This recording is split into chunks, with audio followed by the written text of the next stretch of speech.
Hi there, Forest River owners. Today on your 2018 Forest River FR3, we're going to be taking a look at and showing you how to install Roadmaster's Rear Sway Bar.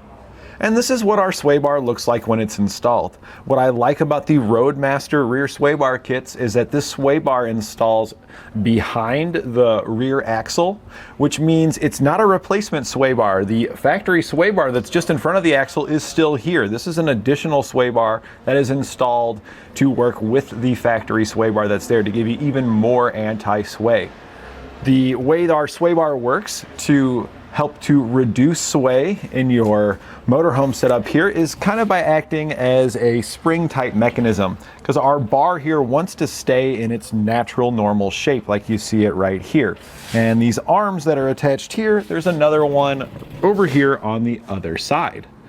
And what happens if you have any sway, our arms here are connected to the frame up top, and then our sway bar is connected to the axle. Well, when you're driving down the road, your axle is always going to be on the road. Your tires are contacting the road and moving you along.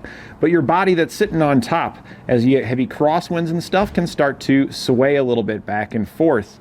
And when that occurs, your body here actually becomes a little bit closer and further away from the axle. So your axle's steady, you get a heavy crosswind. So our axle's here, here's our body. That crosswind, we'll say, is blowing from the passenger side, blowing us this way. So our motorhome is now kind of rocking this way. When it rocks that way, the frame on the driver's side here is going to go down and get a little bit closer to the axle. Whereas the passenger side here, the body's going to be lifting up away from it just a little bit, going further away. Well, with our bar being attached there, that's going to make this arm here want to push downward, and that's going to make this arm here want to go upward in that direction, twisting our arms, which twists the bar here. Well, the bar doesn't want to twist like this, so it's going to snap back into place. It's going to pull back, just like the factory sway bar and the one that's up front, the front sway bar, just the same way that those work, but you have a whole lot more steel here. This is an even larger sway bar than the factory one that's on there. All of this is just going to further assist in pulling your motorhome, ensuring it stays upright. And it's going to reduce how far it sways from those crosswinds or when you hit potholes and things like that, from momentum that's making you move. And it's also going to minimize how much back and forth you get, because if you sway pretty hard to the left, when your motorhome straightens itself back out and it comes up right, that momentum is going to continue past the center threshold, and you're going to start to sway towards the passenger side, and then you'll kind of go back and forth and center out. With an additional bar here, it's going to cut down how much back and forth you have. You may only get one to the left, a little to the right, and then straight back up. So it can help to reduce that. This is going to increase the ride quality for you and all of your passengers. It's going to make it easier for you to keep control of it going down the road, because you're not having to compensate as much for those heavy crosswinds, trucks driving by, and things like that. That's going to result in you having a little bit more energy when you get to your destination, so you can enjoy the things you want to do when you get there. If you wanted to take this to a whole nother level and get the most you can out of your motorhome, I would recommend also installing a front sway bar from Roadmaster. That is going to be a replacement sway bar, but it's going to be a larger, stronger sway bar for your front axle. In addition to that, you can also get sumo springs here at etrailer, and those will act as dampeners. You can get those for both the front and rear axle, and those will help to support weight on your vehicle, help to prevent sway, and also to smooth out your ride. And I usually notice on our test course the biggest improvements with the sumo springs. And then to finalize everything, get the most you can out of your motorhome, really tame these big beasts, you can also add a steering stabilizer on the front. Those are nice, and a lot of your newer motorhomes are coming with them these days, but if you don't have one, what that'll do for you is if you do hit a pothole or anything like that, as let's say the front left hit the pothole, that's going to make your steering wheel either jerk to the left or to the right, depending on how it hits the pothole. And you as the driver have to be the one to compensate for all that. With the steering stabilizer, that will dampen with the shock that's in there to reduce how much it pulls, and there's also a spring mechanism on it to help pull the steering wheel back to center, so you're not doing all the work. All these things together, you can get all that here at etrailer, and it really does take a very difficult to drive beast that's exuding, that you're using a lot of your energy on to maintain going down the road, questioning your safety maybe on your way there, into something that's just so much easier to control, that you feel safe and confident when you got your family inside of it. So now that we've covered some of the features of our sway bar here, why don't you follow along with us and we'll show you how to get it installed.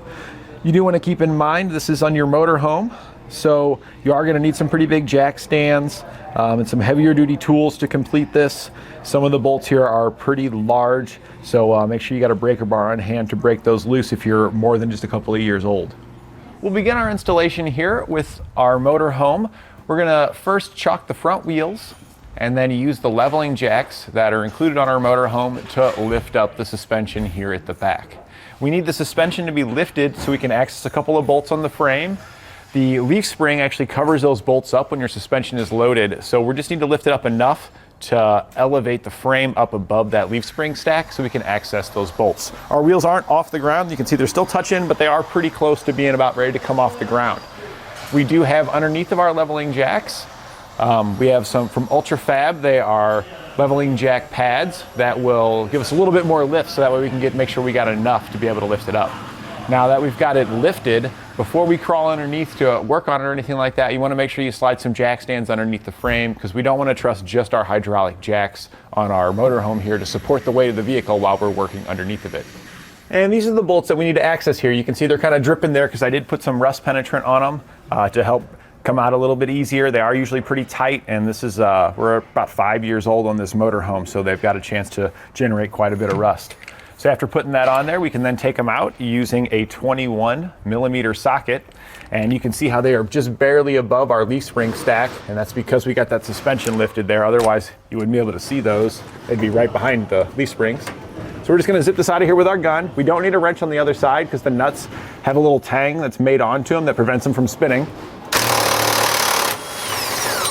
And the nut you just saw dropped off there, no big deal. Just take the bolt, pull that guy out, and then take out the second lower one down here. All right, and we just want the two lower bolts. You can leave the top ones in place, and everything we're doing here on this side, we're gonna hop over to the other side and do over there on the passenger side as well. So I went ahead and crawled underneath. I find it a little easier to hold the bracket up there from down here. Here's the hardware I was gonna show you. This is the nut with that little tang on it that prevents it from turning. So make sure you got both of those. We are going to be reinstalling those. This is our bracket here. And this is going to go on the outside of the frame, and this is going to sit on the bottom of the frame. It's going to hang down just like this.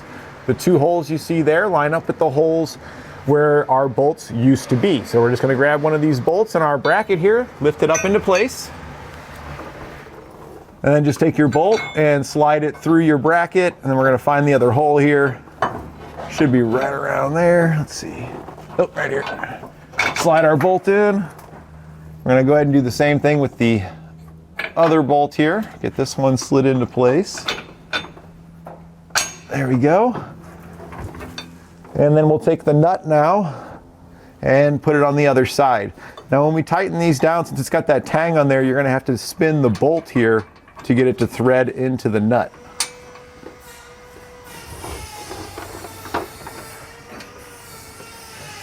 And you just need to get it started. We'll use our gun to zip it back down. And now we're just coming back in here with the same size socket to run them back down.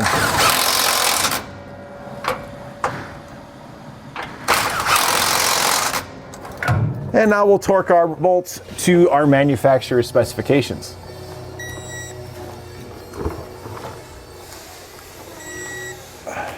Now at this point, we did lower the motorhome back down off of its own legs here. You can see they're here. At this point, you do want to be working with your suspension loaded. We've got ours on a lift, but it does lift it by the tires, so our motorhome is still loaded as if it was sitting on the ground because it's sitting on our lift here. We need it lifted because we're going to have to take the shocks loose here on the bottom bolt to be able to feed our hardware in. And if you've got it lifted up by the frame like you did before, and you take these shocks loose, your axle can drop down a little bit further than what it was at before, and it can be difficult to get it to lift back up, get everything to line up, and if you're underneath of it, you could potentially hurt yourself. So it's best that you have it loaded to prevent any of those scenarios.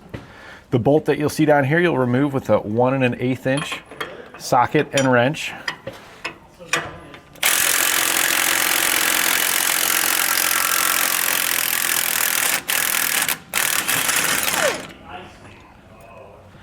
So we'll get that nut off of there. There's a washer on it. Save these, we are going to be reinstalling them.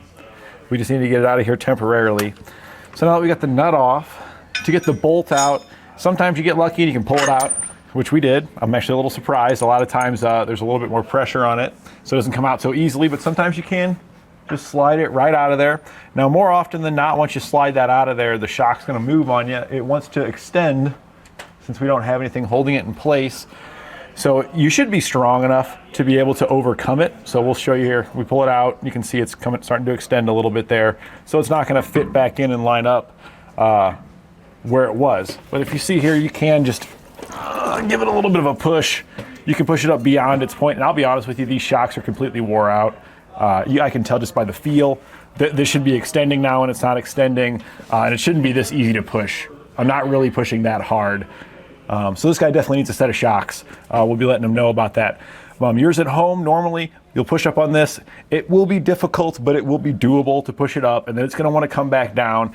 You don't need to really worry about that now. I'm just kind of showing you so you don't get freaked out here when you pull this out and the thing extends. You're like, oh, I'm gonna get back together. We're not gonna have a problem with that. So I'm just gonna extend it so it looks like yours at home, because this is normally what you would see. It would do this by itself if you had a good shock, and it would extend down. Maybe not quite that far, but pretty close to fully extending. So just let it hang out there. We're gonna remove the one on the other side the same way to allow us to feed the hardware in on that side. So now we're gonna feed our hardware into place. You do have two different bolts that you're gonna be using for clamping our sway bar into place here. You got this button head one, and you got a hex head one. The button head is gonna be the one it's closest to our shock, so the lower hole. That's the reason we had to pull that bolt out of our shock here, was so we could actually feed this into that existing hole.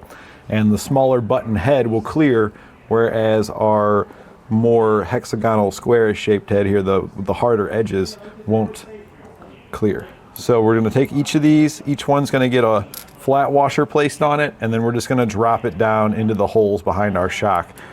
You should be able to pull the shock to the side a little bit. I wouldn't recommend pulling on it too hard to the side, but you can see this way you can pull it out to the side to give yourself a little bit more room to work. There's our hole right there. So we're just gonna drop that right down into the hole. This is a pretty rusty vehicle. So it looks like we're gonna probably have to either drive it in or hit that with a drill bit, which I would recommend using a bit rather than driving it in, because you could potentially damage the threads and then you're gonna not have a good time. I'm gonna just check the other hole, see if my bolt will drop into this one. And yeah, same story. Oh, well, we got this one through. The rust was cleared up. I'm gonna just try the back side too. You can always try that too. If you push it in the back side, maybe push it in the front side, before you take any kind of hammer or tools or drills to it. There we go. We were able to clean up enough rust by just kind of going at it from a couple of different angles. So now we'll take that washer, slide it back on there, and get it dropped down through that hole. We're gonna do the same thing over on this side for our hardware. So now we're gonna prepare our sway bar, and you can do this, go ahead and crawl it out from underneath to give some more space to work. This is the bushings that come in your kit. You can pull the cap off of it. It's a split bushing, so you open it up so you can slide it over your sway bar.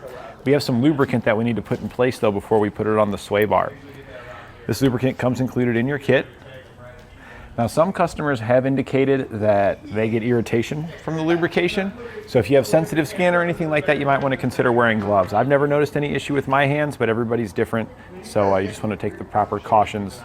You know your body better than anybody else. So now we're going to slide this in, and we're going to fully coat the entire interior of our bushing all the way around there, trying to make sure it's nice and thorough. And we're going to make sure we hit the other side of the bushing on the inside here. And then if you have a little bit of excess on your finger, you don't want a lot of lubricant on the outside of the bushing here, but I always like to take just a little bit of excess that's left on my finger here and smear that on the outside. That can just help minimize noises and squeaks, but you do want it to be a very thin layer. You don't want to put a lot of this on there. And that'll just be fine, just a little excess that's on your finger. We'll then take this over here to our sway bar. And I've just got one foot resting on it to help kind of prop this up in the air, and then we'll just split it open and slide it in place. And then if you want, you can slide your cap on there. And we're just going to repeat this now over on the other side to get our other bushing installed. We're now going to take our sway bar and lift it into position. There is a specific orientation you want it in. We can see the Roadmaster label and read it, and if you're laying that part flat on the ground, your arms should lift off the ground just a little bit, like you see here how it's rising up just a little. I'm gonna kind of just use my body here to swing this up and line up the holes here in our bushings with that hardware that we had dropped down. And it is pretty heavy, so if you have an extra set of hands, I highly recommend it. But if you are doing this on, at home on the ground, you should be able to kind of just rest it on your chest, maybe on your legs, and get it to line up. Once we get it to line up on one side, I'm gonna grab a washer and a nut, and I'm going to slide it into place. And we're using the washers that have the split on them because it can clear a little bit easier. And see if we can't get it to start on there. There we go.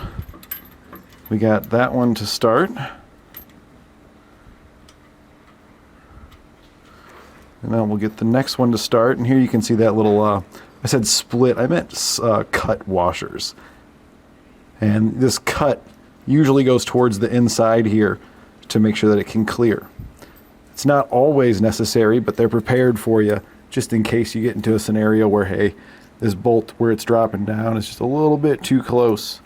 So they've got you with the appropriate washers to be able to get everything installed. So now I'm just putting one on the other bolt here. Now after you get the one side installed, it'll be a lot easier to go do the other side here because it will support some of the weight. And they're just loosely installed, but that's good enough if you just get those nuts on there. You might have to slide your sway bar or the bushings a little bit left or right to get everything to line up. And then we just slide everything together and put our hardware in place. And I try to, if I can, pull a little bit sideways on the bolts. So I'm pulling a little bit towards the driver's side right now on the sway bar, and that just helps put a little pressure on the bolt to keep it from pushing back through the hole while I'm trying to get my nut and washers and stuff slid into place.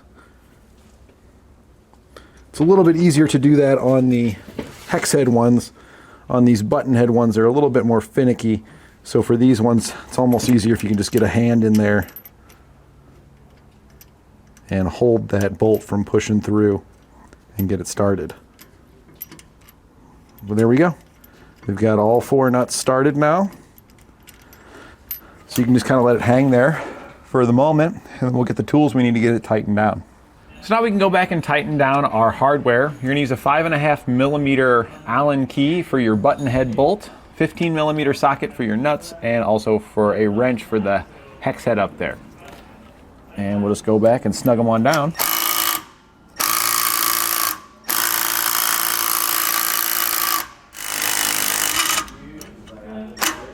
Can be a little tricky to get all your tools up in here just because of the shock being here. So you gotta just kind of maneuver it out of the way a little bit and try to get everything to line up best you can.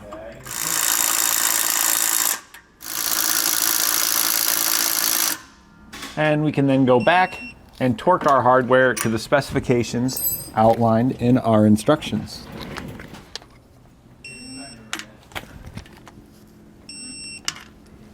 Next, we can put the hangers in place. These are going to go onto the brackets that we had installed way back at the very beginning. This will slide up through the bottom here, and there are two different holes here you can choose between the upper or the lower. Ideally, in the end, we want our sway bar here to be as parallel to the ground as possible.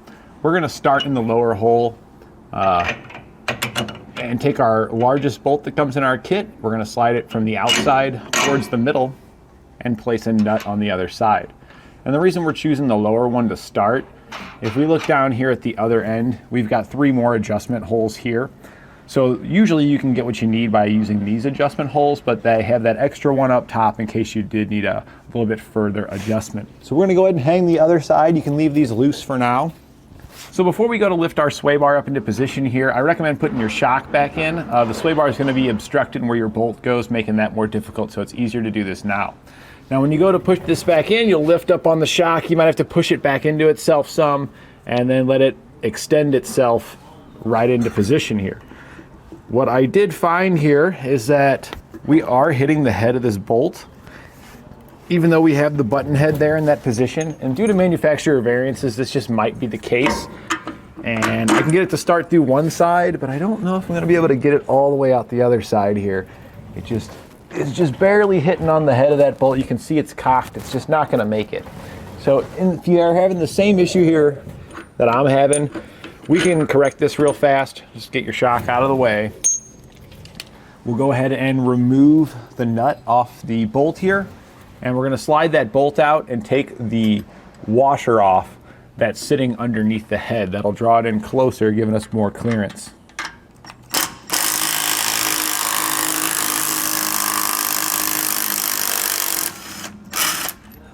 So I'm just zipping that out. Save your nut, save your washer.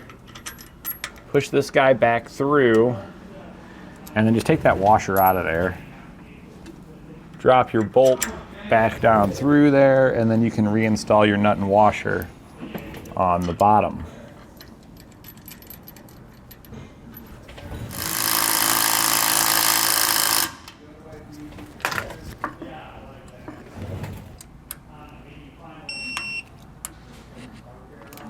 All right, so that guy's torqued. And lift our shock into position here. Drop that down into place. And if you can, I like to go from the outside in first. And look at there, we were able to get it to, it's just barely poking through the other side. It's real stiff because it probably is just barely touching the head of that bolt still. So we're just gonna grab our gun and run it in.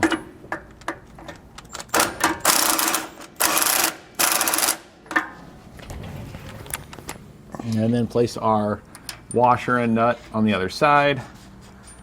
And then we can go ahead and tighten these back down. We can now just rotate our bar up into position here. You might have to slide it ever so slightly to the left or to the right in your bushings to make it clear.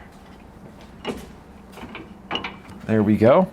And now we're looking for level. And it looks like for us to achieve level, that looks pretty close right there, but I kind of get the feeling that we might need to even go up another notch there to get to the point where we're level. So I'm just going to go ahead and drop this bolt out, move that up a notch, and then we'll just recheck.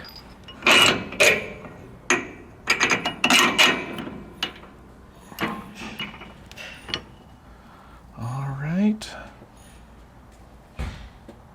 So it kind of looks like if we move it up a slot and then go with the second hole, that's going to give us our closest point to being level. So then we'll take our bolt with it lined up there, slide it from the outside through our hanger, our sway bar, out the other side of the hanger, and then place a nut on it. And then we're gonna do the same thing over here on the other side. We're gonna lift this one up another notch on our hanger. And then that'll line right up. We can install our other bolt and place our nut on it. And this is looking pretty good. This is, I like to compare it to the frame. It's kind of the way I like to do it for looking, make sure it's parallel to the ground. So I'm looking at the frame here. Our arm and our frame are pretty well going on the same direction there. So like they're parallel to one another. So now we'll grab our 15/16 socket and wrench to tighten these down. Now after we got both sides installed, we just kind of double checked and centered the sway bar left and right. You can kind of slide it in your bushings just a little bit, get it all centered up, and then we can tighten down all of our hardware here. We're going to use a 15/16 socket and wrench to snug it down.